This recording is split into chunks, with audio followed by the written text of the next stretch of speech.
जिसने देखा उसने उठाया नहीं, जिसने उठाया उसने खाया नहीं और जिसने खाया उसके पास रहा नहीं। नमस्कार दोस्तों, मैं आपका दोस्त नितिन स्वागत करता हूं आपका एंजॉय योर लाइफ में। और आज जिस इंटरेस्टिंग टॉपिक पे आपसे मैं अपने बातें करने आया हूं वो है कि किसी को तो जॉब मिल नहीं रही और कुछ जगह में गवर्नमेंट सेक्टर में पेंशन वाले भी होते हैं, जो आप समझ गए होंगे जिनके बारे में बात कर रहा हूँ। वो लोग नौकरी छोड़ रहे हैं, अच्छी खासी नौकरी छोड़ रहे हैं और लोग बोलते हैं यार इसका दिमाग खराब है क्या, क्यों छोड़ रहा है ये। ऑलमोस्ट 10 से 12 लाख रुपए सालाना जिनको मिलती है, और अगर मैं फैसिलिटीज जोड़ूं तो 4 से 5 लाख और उन पे खर्च कर देती है गवर्नमेंट ऑन रिकॉर्ड। अब प्रैक्टिकली इतना खर्च हो रहा है तो वो तो आंकड़ा इतना आसान नहीं है निकालना, लेकिन अगर देखा जाए तो आराम से 4 लाख के आसपास उन पे पर मंथ खर्चा हो जाता है उस सारे इंफ्रास्ट्रक्चर को बनाए रखने के लिए, उन पे खर्चा करने के लिए। तो 10 से 12 लाख ही उनकी पेमेंट है। बट फैसिलिटीज में आप देखेंगे तो उनको वो जो कैंपस एनवायरनमेंट है, उनकी जो फैसिलिटीज हैं, उनके जो क्वार्टर्स हैं, उनको जो बच्चों की सुविधाएं हैं, उनकी जो मेडिकल एक्सपेंसेस हैं और भी तरह तरह के जो एक्सपेंसेस हैं उनके, उन सबको मिला दिया जाए तो ऑलमोस्ट 15 लाख के आसपास उन पे खर्च हो रहा होता है सालाना। फिर भी वो लोग जा रहे होते हैं छोड़ के। तो ऐसा क्या कारण है?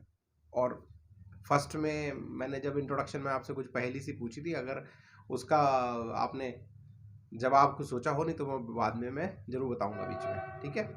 तो जिस टॉपिक पे मैं आज बात कर रहा हूँ उस पर आपका ध्यान लाना चाहता हूँ। तो एक आप लोगों ने एक थ्योरी के बारे में पढ़ा होगा या सुना होगा, नहीं सुना है तो आज सुन लीजिए। इसे मैस्लो लेवल ऑफ हायरार्की बोलते हैं। इसको नीड एनालिसिस के बारे में है कि हर इंसान की, हर व्यक्ति की अलग अलग तरह की नीड्स होती हैं हर ऑर्डर पे, first order, second order, third order, fourth order, fifth order. तो पहले वो स्टार्टिंग से शुरू करता है, सबसे बेसिक वाली जो नीड्स शुरू होती है पहले ऑर्डर की, जब नीड पूरी हो जाती है वो दूसरे ऑर्डर पे जाता है, दूसरे के बाद तीसरे ऑर्डर पे जाता है, उसके बाद चौथे। तो धीरे धीरे ये मैस्लो जी ने कहा है। तो मैस्लो जी ने इसको आइडेंटिफाई किया। फिर हालांकि हमारे वेदांत में भी, हमारे भारतीय सनातन में भी ये सारी जानकारी उपलब्ध है, बस उन्होंने उसको टैग कर लिया, उन्होंने अच्छे से उसको एक्सप्लेन किया है अपने क्राइटेरिया में फिट करके। तो मैं उसको आपको उसी तरह समझाता हूँ, आपको मिल भी जाएगी अगर आप गूगल पे या कहीं देखेंगे तो बिल्कुल इंग्लिश बुकिश लैंग्वेज जो है, मैं उसको समझाने की कोशिश करता हूँ आपको। तो पहले ऑर्डर का नीड होती है कि जब सबसे पहले ना आदमी को अपनी भौतिक चीज़ें चाहिए, मतलब खाना चाहिए, है ना, रोटी कपड़ा मकान जिसे हम कहते हैं, मतलब मकान भी नहीं, मतलब शेल्टर चाहिए। अगर देखा जाए तो समहाउ वो पहले पेट भरना चाहता है, वो उसकी जब पेट भर जाएगा तभी उसकी नीड पूरी होगी। स्वामी विवेकानंद जी ने भी कहा है कि अगर आप किसी को ज्ञान भी देना चाहते हो तो पहले ना उसको पहले देख लो कि उसका पेट तो भरा हुआ है ना, क्योंकि जब तक उसका पेट नहीं भरा होगा ना तब तक उसे ज्ञान वैसे भी समझ नहीं आने वाला। तो अगर आप मेरी वीडियो सुन रहे हैं, भूखे पेट सुन रहे हैं, तो भैया please have a breakfast, have a good lunch. तो उसके बाद आप आराम सुनिए, क्योंकि भूखे पेट भजन भी होत ना गोपाला। भूखे पेट भजन भी नहीं होता, बाकी ज्ञान की बात है तो बाद में बात है, ठीक है ना। तो आपको तृप्ति नहीं मिलेगी। तो सबसे पहले आदमी फर्स्ट ऑर्डर की नीड पूरी करता है। तो जब तो इसीलिए जब हमको ना कुछ मिल जाए, बस समहाउ ना हम पेट भर लें। तो शुरुआत में हम जैसे अपब्रिंगिंग होती है तो बच्चे को पहले उसकी बेसिक रिक्वायरमेंट पूरी की जाती हैं उसको अपब्रिंगिंग करने के लिए। सेकंड ऑर्डर में नीड आती है आपकी सर्वाइवल की नीड। अब उसकी वो जो पेट तो भर रहा है, कपड़े उसको मिल रहे हैं, पर अब उसको उसको सस्टेन करना है कि उसको ये लगातार ये चीजें मिलती रहे। तो सर्वाइवल नीड तब पूरी होंगी जब उसको इन चीजों की ना श्योरिटी हो जाएगी, एक सेफ्टी नीड की तरह की, ये सारी चीज मुझे पूरी होती रहे। तो इसीलिए आप देखेंगे तो कि जॉब, परमानेंट जॉब की जो एक इच्छा होती है, तो फर्स्ट ऑर्डर में अगर हो सकता है कि उसको जॉब मिल गई, लेकिन उसको चाहता है कि परमानेंट जॉब मिल जाए यार, टेम्पररी ना हो, अप्रेंटिसशिप ना हो, एक परमानेंट का काम होना चाहिए। इसीलिए सरकारी नौकरी की डिमांड भारत में बहुत ज्यादा है, क्योंकि वो लगता है कि यार एक बार लग गई ना फिर तो भाई आप सरकारी दामाद हो, राजकोष से पैसा लेना, काम करो मत करो। अरे ये सारे मिथ अब टूट रहे हैं, काम तो करना पड़ेगा भैया। अब वैसे काम नहीं चलेगा। जब स्टार्टिंग में थे ना, गरीब देश था, तो भाई पढ़े लिखे कम थे, बड़े आराम से सरकारी नौकरी लग भी जाया करती थी। अब यूथ जो आ रहा है ना बहुत तेज आ रहा है, वो भी मैं आंकड़ा आपके साथ शेयर करूंगा कि जॉब मार्केट में क्या हालत हो रही है। तो थर्ड ऑर्डर जब ये सेफ्टी नीड पूरी होने लगती है, उसके बाद आदमी सोशल नीड पर जाता है। अब वो सिर्फ अपने से संतुष्ट नहीं है, अब वो चाहता है ना समाज में या रिलेशनशिप में जाए वो। और एक सबसे अच्छा रिलेशनशिप होता है वो लाइफ पार्टनर ढूँढता है, शादी करता है, 4 लोगों से मिलता है और भी यारों में, रिश्तेदारों में उन चीज़ों को ना थोड़ा सोशली एक्सपेंड करता है। इसीलिए वो दावतों में भी लोगों को बुलाता है, इंटरेक्शन करता है, उनके यहाँ जाता है। तो बिकॉज़ सोशल एनिमल भी है ना इंसान, तो थर्ड ऑर्डर की नीड उसकी पूरी हो जाती है सोशल नीड में, उसके इंटरेक्शंस में। अब जब ये तीनों नीड पूरी हो जाती हैं, उसके बाद अब उसको फोर्थ ऑर्डर की नीड जनरेट होती है and that is called self esteem. अब ना उसे कुछ इज्जत चाहिए, अब उसे कुछ अपना नाम बनाना है, अब वो कुछ ना मैं कुछ बनना चाहता हूँ, मैं कुछ ऐसा हो जो मेरी ना समाज में कुछ पहचान हो, आइडेंटिटी वाली फीलिंग उसके अंदर आ रही होती है। तो जिन स्टार्टिंग में मैंने जो कहा, जो बहुत सारे गवर्नमेंट जो सेंट्रल गवर्नमेंट में या कुछ एम्प्लॉइज जो वीआरएस ले लेते हैं या बीच में सर्विस छोड़ देते हैं, एक्चुअल में उनकी सारी स्टार्टिंग की नीड पूरी हो रही है, दूसरी भी सेफ्टी नीड भी है उनके पास, सोशल नीड भी they somehow they are fulfilling. हाँ, उसमें कुछ गैप्स हो जाते हैं क्योंकि अगर वो ट्रांसफरेबल जॉब है, घर से दूर जा रहा है, इनस्टेबिलिटी है और कांस्टेंट नहीं है लाइफ में, वेरिएबल्स बहुत ज़्यादा है, बच्चों के स्कूल चेंज करने जाए, सोशल नीड भी कुछ ना कुछ हिट हो रही होती है। और उस तो थर्ड ऑर्डर और फोर्थ ऑर्डर नीड ज़्यादा हिट हो रही होती है, वो होती है सेल्फ एस्टीम की, कि उसे अब इज्जत चाहिए। और उसे जब लग जाता है कि यार मेरे 20-25 साल हो गए और मुझे कोई ना अब थोड़ा-सा रिस्पेक्ट से बात करे, थोड़ा अब इज़्ज़त से बात करे, अब मैंने बिना ऐसे घास नहीं छीली है यार। तो अगर वहाँ पे वो हिट हो जाए, अगर उस फोर्थ ऑर्डर में जो थोड़ी बहुत भी उसको लग रही है ना कुछ उम्मीद, कुछ बनने की, कुछ कह सकते हैं कि बड़े प्रमोशंस की या कैरियर को एनहांसमेंट करने की जो अपॉर्च्युनिटी अगर उसे नज़र नहीं आएँगी, तो वो वहाँ से बैक आउट करने लगता है। क्योंकि अब 3 नीड तो उसकी पूरी हो रही है और समहाउ उसने कुछ सेविंग्स, कुछ एसेट प्लानिंग भी अगर अपनी लाइफ में ठीक-ठाक की है, 20 से 25 साल, अगर नहीं पूरी की है जब, तो वो लटक जाएगा, फिर वो लटकेगा और मैरिड भी नहीं है तब तो सोचेगा यार अब तो गुज़ारा कर ले। तो इसीलिए it's become very tough between 40 to 60। जो लोग 40 से 60 के बीच सर्विस करते हैं, अब या तो आपको अपनी सेल्फ एस्टीम को, अपनी सेल्फ रिस्पेक्ट को, या जो क्या है ना, जो अंदर से जो फील आ रही है ना कि यार मैं भी कुछ हूँ, या तो उसको खत्म करना पड़ेगा आपको। ठीक है? क्योंकि आपकी सोशल नीड और वो सब प्लानिंग आपने फाइनेंशियल प्लानिंग में रायता फैला दिया और आपको लगता नहीं या फिर आपको लग नहीं रहा कि यार मेरे अंदर कुछ मेरिट है, तो यार अब यहीं वो ऐसे गर्दन झुका के और कमर को झुका के ना, ठीक है सर, सब ठीक ही चल रहा है। बिकॉज़ अब वो पैसा उसके लिए इम्पोर्टेंस ज़्यादा है, वो फैमिली, अब उसको प्रेशर इतना है कि अगर भई ये तूने बीच में छोड़ दी, तो बड़ी समस्या आ जाएगी। तो या तो वो वहाँ कंप्रोमाइज़ कर लेता है, अदरवाइज़ वो वहाँ से निकलता है बाहर और वो कुछ करना चाहता है। अब अपने दम पे कुछ करना चाह रहा है। ऑर्गेनाइज़ेशन क्यों मीट नहीं कर पा रही? क्योंकि शायद वो ये समझ नहीं रही। हाँ, कुछ चीज़ें उन्होंने की हैं, बहुत अच्छे-अच्छे उन्होंने प्रयोग किए हैं कि ट्रांसफ़र्स को थोड़ा-सा कम करके थोड़ा-सा एक फ़िक्स टेन्योर मिले, थोड़ा लंबा टेन्योर मिले, थोड़ी स्टेबिलिटी आए लाइफ़ में ना, एक कांस्टेंट वेरिएबल्स कम हो जाएँ, थोड़ा कांस्टेंट आ जाए, तो वो थोड़ा फैमिली की तरफ से और थोड़ा-सा इनसिक्योर जो फ़ील कर रहा है, इनस्टेबिलिटी जो फ़ील कर रहा है, वो उसकी शांत हो जाएँगी। तो उससे भी कुछ थोड़ा का मन और उसको थोड़ा स्टेबल हो जाए, फिर थोड़ा उनको टाइमली प्रमोशन मिलने लगे, तो वो थोड़ी उसकी सेल्फ एस्टीम अब, लेकिन कभी-कभी क्या है ना, वो प्रमोशन इतना छोटा-सा होता है कि वो उसकी सेल्फ एस्टीम को पूरा नहीं कर पाता। इसीलिए वो कहता है कि भाई अब मैं थोड़े से 50% में भी अगर जो थोड़ा बहुत मिल जाएगा ना, ग्रेजुइटी, अगर कुछ पेंशन है, अगर कहीं-कहीं पे, वो तो कुछ ही लोगों के पास अवेलेबल है 2004 के बाद। लेकिन अगर कुछ भी है ना, मैं उससे कुछ ना कुछ तो कर ही लूँगा अपने दम पे। तो क्योंकि वो सेल्फ एस्ट आग बची है अभी उसके अंदर, अगर थोड़ी बहुत भी आग बची है, ठीक है? और भी कई सारे कारण हैं, नॉट जस्ट इज़ वन। हाँ, ये कह सकते हो कि ये मेन कारण बन जाता है। और भी दूसरे फैक्टर्स भी आते हैं, अगर उसके साथ जहाँ पे वो काम कर रहा है, थोड़ा-सा माहौल उसको ऐसा लगे कि बार-बार उसकी सेल्फ एस्टीम हिट हो रही है, तो या उस पे ओवरलोड कर दे। क्योंकि जो एक कांसेप्ट है ना, give the task to busiest person, ये बहुत ज़्यादा ऑर्गेनाइज़ेशन में ये कांसेप्ट चलता है और इसने बैंड बजा रखी है। जो अच्छे वर्कर्स हैं, जो अच्छे लोग हैं, जो सर्विस नहीं भी छोड़ना चाहते, जो वहाँ से नहीं निकलना चाहते, लेकिन उस माहौल से तंग आ जाते हैं, है ना? वो है ना, give the task to busiest person, there are more chances to get it done. क्योंकि बॉसेस को क्या चाहिए? सिर्फ़ काम चाहिए। उनके दिमाग में, कि जो ऊपर से हायरार्की से आ रहा है ना, बस ये काम जो कर दे।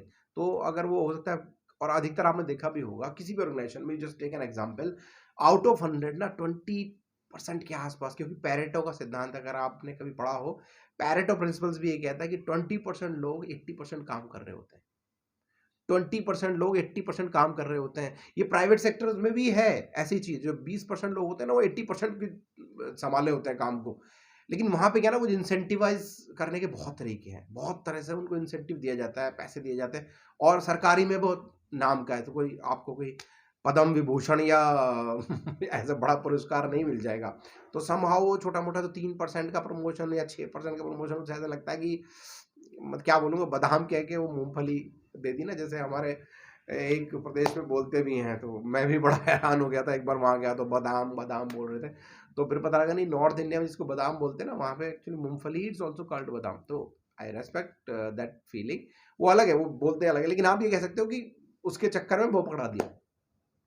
तो वहाँ वो उनकी ना तो सेल्फ एस्टीम पूरी हो रही, ना वो पैसे की जो ग्रोथ एक्सपेक्ट कर रहा है, ना वो उसकी मीट हो रही है। तो इसलिए वो चाहता है कि अब मैं यहाँ से निकलूँ और कुछ और करूँ। इसमें ये कैच है। उसकी जो फैमिली है ना, अगर देखा जाए तो 80% जो फैमिलीज हैं वो नहीं चाहती कि वो, क्योंकि वो जितने आराम में है ना, वो जो जलवे, वो जो मस्ती काट रही है ना फैमिलीज, सरकारी जो कर्मचारी हैं उनकी, वो नहीं चाहती। अगर किसी तरह से अब आप बोलोगे आप दूसरे तरफ की बैटिंग कर क्या करें भाई, अगर जैसे कंसल्टेशन की बात आती तो आप जब दोनों पक्ष को समझ सके ना, तभी मजा आता है। आप सिर्फ एक ही तरफ की बात करते रहेंगे तो कैसे, तब तो आप फिर एक ही तरफ डायरेक्शन में मोड़ रहे हो ना लोगों को।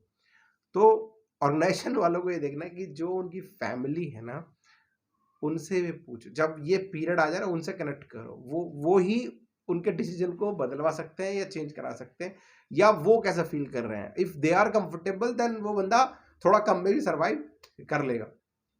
समझ रहे हैं आप? तो जो फोर्थ ऑर्डर की नीड है ना, अधिकतर लोग उस वजह से जा रहे हैं। अब आप कहेंगे कि यार एक तरफ तो जॉब नहीं मिल रही, लोग मारा मारी कर रहे हैं, और तो ऑर्गेनाइजेशन कदर क्यों नहीं कर रही उनकी? ऑर्गेनाइजेशन इसीलिए कदर नहीं कर रही क्योंकि बाहर मार्केट में जो युवा वर्ग है लाइन लगाए हुए खड़ा है।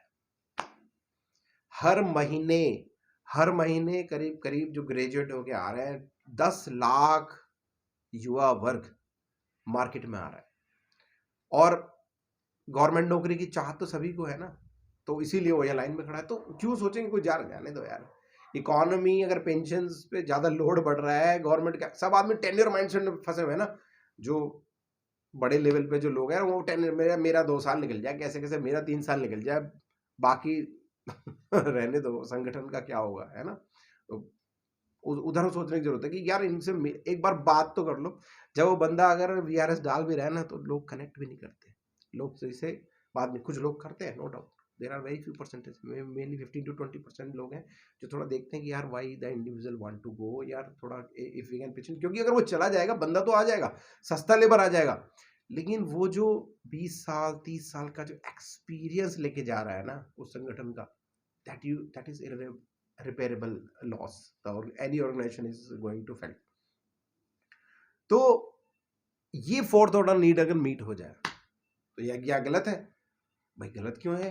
ही वांट टू, या तो उसको ग्रोथ के चांसेस दीजिए, या फिर उसमें वहां प्रमोशंस के चांसेस कीजिए, तब वहां पे वो रुकेगा, है ना। उसे कुछ लगेगा, फाइनेंशियल्स कुछ अपग्रेडेशन वहां मिले, कुछ मतलब जैसे वो कहते हैं ना, सलमान खान की एक पिक्चर थी ना, किक नहीं मिल रही यार इसमें, तो जो किक मिलेगी ना उसे, तब वहां रुकेगा। बाहर उसे लग रहा है थोड़ी सी दिक्कत होगी, लेकिन वो फिर भी एबल टू सर्वाइव, क्योंकि 20 से 25 साल ना कुछ तो उसे स्किल सेट बना ही लिया है, कुछ ना कुछ उसने एक्सपीरियंस अनुभव लिया है, और वो खिलाड़ी है, तो वो विल सर्वाइव। और जो जिसने स्वीकार कर लिया, गर्दन झुका ली, बोला भाई अब मैं काटूंगा, और 40 से 60 वाक्य में ही ना, it's really tough to survive. जो 40 से 60 काटते हैं ना, क्योंकि 20 से 40 तक तो आपकी एस्पिरेशंस, आपकी वो बची थी, आप में ये करना था वो करना था, आप 40 में जाके ना अचानक आप कह सकते हैं ना कि गोल्डन एज भी आती है। अगर if you go through the astrological way, 42 years जो होती है ना, वो एक एक sense of interval time period होता है। तो जो इंटरवल हो रहा है ना, अब आपको लगता है ना पिक्चर कितनी बची है, कैसी रहेगी, फर्स्ट हाफ में कैसी रहेगी, सेकंड हाफ, वहां पे ना you analyse all those things. तो यहाँ 42 is a very golden age if you plan it accordingly, और जरूरत भी नहीं है, मैं कहूँगा कि कुछ परसेंटेज जो रुके हैं उन्हीं को रुकने की जरूरत है। You need to come out, जिससे कि जो युवा वर्ग है जिसको अभी बहुत ज़्यादा एस्पिरेशंस तो नहीं है, बट उसकी नीड पूरी हो जाएगी, वो जो फर्स्ट ऑर्डर सेकंड ऑर्डर की नीड उसकी पूरी हो जाएगी। तो अगर आप निकलते हैं तो बहुत अच्छा है, अगर देखा जाए तो यूथ के एम्प्लॉयमेंट के लिए, क्योंकि हर आपने थोड़ा ठेका लिया, आपने 25 साल कर ली ना, तो अब नेक्स्ट वाले को 25 साल करने दो, तो उससे क्या यंग भी बनी रहेगी कोई भी ऑर्गेनाइजेशन, है ना। तो there are pros and cons of every aspect. तो यू हैव टू सी। अब वो डिपेंड करता है कि ऑर्गेनाइजेशन किस तरह से उसको समझ रही है या क्या कर रही है। तो आप जब आप डिसाइड करते हैं तो अपने स्किल सेट को बनाते रहिए, अपने स्किल सेट को निखारते रहिए और आगे बढ़ते रहिए। तो ये एक छोटा सा मैसेज मैं आपसे शेयर कर रहा था, चाहे वो सेल्फ एस्टीम हो और आप वही 40 से 60 है, आपके पास अपॉर्चुनिटी है, आप लाइफ में ग्रो कीजिए, कुछ नए स्किल सेट और आप सोसाइटी को रिटर्न कीजिए। आपको गवर्नमेंट से मिल गया, आपको सोसाइटी से मिल गया, आपका अपब्रिंगिंग मिल गई, अब कुछ ना कुछ फॉर्म में आपको लौटाना चाहिए। मे बी थ्रू एजुकेशन, कुछ एजुकेशन दे सकते हैं आप, किसी को पढ़ा सकते हैं। There are 100 more than 100 ways जिससे कि आप सोसाइटी में कंट्रीब्यूट कर सकते हैं to build a good nation, to build a good society. ठीक है, वहाँ वैल्यू सिस्टम आप ऐड कर सकते हैं, क्योंकि बाहर लोगों को ना वैसे भी सब अपने अपने बहुत ज़्यादा स्वार्थी में माहौल है, तो उनसे अच्छा हो जाएगा। आप सही अच्छे लोग, जैसे कहते हैं ना कि गुरु नानक जी ने कहा था ना कि अच्छे गांव में जब वो गए थे तो आप उजड़ जाओ, सारे में फैल जाओ। तो जब अच्छे लोग और अच्छे स्किलफुल लोग जब समाज में जाएंगे, एंटर करेंगे और उनके थोड़े पेट आधे भरे भी हैं, है ना, तो वो अच्छा ही होगा, उसके कुछ अच्छे आउटकम आएंगे। तो एक इम्पोर्टेंट मैसेज मैं आपके साथ शेयर करना चाहता हूँ। और शुरुआत में मैंने ना पहली कही थी, अगर कुछ लोग याद है, यार पहली तो बताई नहीं, उसके चक्कर में हमने इतने मैसेज सुन लिया।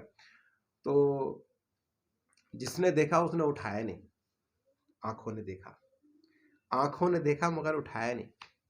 कौन उठाते हैं? हाथ। अब जिसने उठाया उसने खाया नहीं, उठाते तो हाथ है, जिसने उठाया उसने खाया नहीं, और जिसने खाया उसके बाद रहा ही नहीं, वो तो अंदर चला है।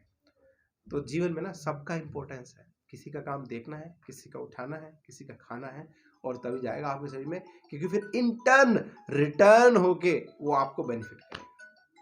तो आशा करता हूँ ये मैसेज आपको अच्छा लगा होगा, और वीडियो को लाइक करते रहिए, शेयर करते रहिए। Enjoy your life @ Nitin Shaurya.